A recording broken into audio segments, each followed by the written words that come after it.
అసలు ఏం జరుగుతుందిరా? Hello everyone, welcome back to our channel cinematic world and this is Shiva. OG area wise pre release business బయటకు వచ్చింది.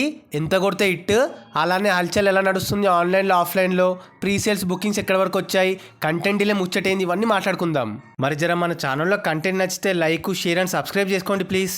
మనం ముందు స్టార్టింగ్ నుండి ఎప్పటి నుండో ఓజీకి భారీ రేంజ్లో మరీ ఆల్ టైమ్ రికార్డ్గా కాకపోయినా టాప్ 5 బిజినెస్ జరుగుద్ది అనుకున్నాం. మరి వరుస ఫ్లాప్స్ వలన, లేదా సేఫ్ గేమా, లేదా పవన్ కళ్యాణ్ మార్కెట్ మరీ అంత తగ్గిందా తెలీదు. ఎక్స్పెక్ట్ చేసిన దానికంటే తక్కువే జరిగింది ఓజీ బిజినెస్. ఏరియా వైజ్గా నైజాంలో 55 కోట్లు, సీడెడ్లో 22 కోట్లు, వైజాగ్లో 20 కోట్లు, ఈస్ట్లో 12 కోట్లు, వెస్ట్లో 9 కోట్లు, గుంటూరులో 12.5 కోట్లు, కృష్ణాలో 9.5 కోట్లు అండ్ నెల్లూరులో 6 కోట్లు. అలా తెలుగు స్టేట్స్లో 145 కోట్లు అయింది. అంటే 146 కోట్ల షేర్ కలెక్ట్ చేస్తే ఇట్ తెలుగు స్టేట్స్ పరంగా. ఇంకా కర్ణాటకలో 8 కోట్లు, north and rest of India కలిపి 2 కోట్లు అండ్ ఓవర్సీస్లో 18 కోట్లు. సో టోటల్ వరల్డ్ వైడ్గా 173 కోట్లు జరిగింది. అంటే హిట్ అవ్వాలంటే ఓజాస్ గంభీర 175 కోట్ల షేర్ అండ్ 350 కోట్ల గ్రాస్ కొట్టాలి. బాంబే వస్తున్నా,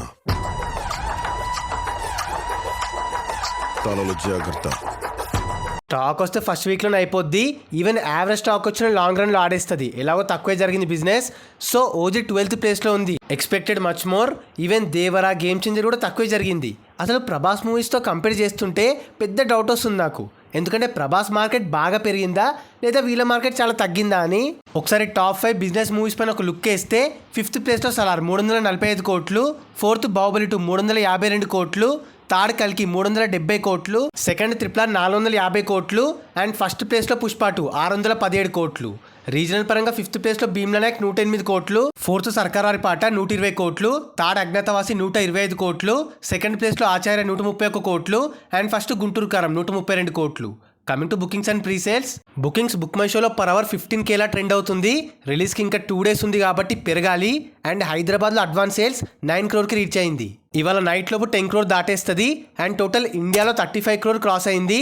వరల్డ్ వైడ్గా 53 కోట్ల దాకా వెళ్ళింది. మనం అనుకున్నట్టే బొమ్మ పడకముందే అడ్వాన్స్ సేల్స్ 100 కోట్లు కొడుతుందా అనే డౌట్ రేజ్ అయింది. స్టిల్ 80 crore అయితే కొట్టేస్తుంది. అండ్ టాక్ ఎలా ఉన్నా ఓపెనింగ్స్లో 160 to 180 crore పక్కా అనిపిస్తుంది. ఏరియా వైజ్ ప్రిడిక్షన్ అదంతా ఇంకో వీడియోలో మాట్లాడుకుందాం. సో బిజినెస్ తక్కువైంది, బుకింగ్ సాలిడ్గా అవుతున్నాయి, ప్రీ సేల్స్ ఎక్సేక్ ఉన్నాయి, కంటెంట్ ఇంకా డెలివర్ అవ్వలేదు.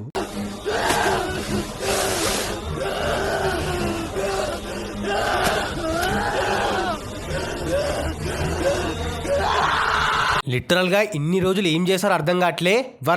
వరస్ట్ కూడా చాలా చిన్న మాట. ఏం దొరికారయ్యా, నాశనం పట్టించేలా ఉన్నారు. మన దగ్గర ప్రీమియర్స్ అంటున్నారు, సేమ్ వీరమల్లు లాగా డిలే అవుద్దేమో అనిపిస్తుంది. పెద్ద బొక్క. ఆల్రెడీ కెనడాలో కొన్ని షోస్ క్యాన్సిల్ కూడా చేశారు. కావాల్సిన దానికంటే ఎక్కువే టైం దొరికింది ఓజీ టీమ్కి. ఆయన ఎందుకు ఇలా చేశారు? ఎనీవే, సినిమా ఎన్ని అడల్ట్స్ ఫేస్ చేసినా ఫైనల్గా సినిమా బాగుంటే ఇవన్నీ పట్టించుకోంలే. చూద్దాం, దేవుడి పైన భారం వేసాం. సో అది guys matter. OG area wise business, bookings, hype and pre sales. మరి ఈ వీడియో పైన మీ ఒపీనియన్ కింద కమెంట్ చేసేసి మీ సైడ్ రచ్చేలా ఉంది, బుక్ చేసుకున్నారా టికెట్స్, ఏ థియేటర్లో వెళ్తున్నారో మాతో షేర్ చేసుకోండి. ఇంకో మంచి ఇంట్రెస్టింగ్ వీడియోతో మళ్ళీ కలుద్దాం. Bye, signing off team cinematic world.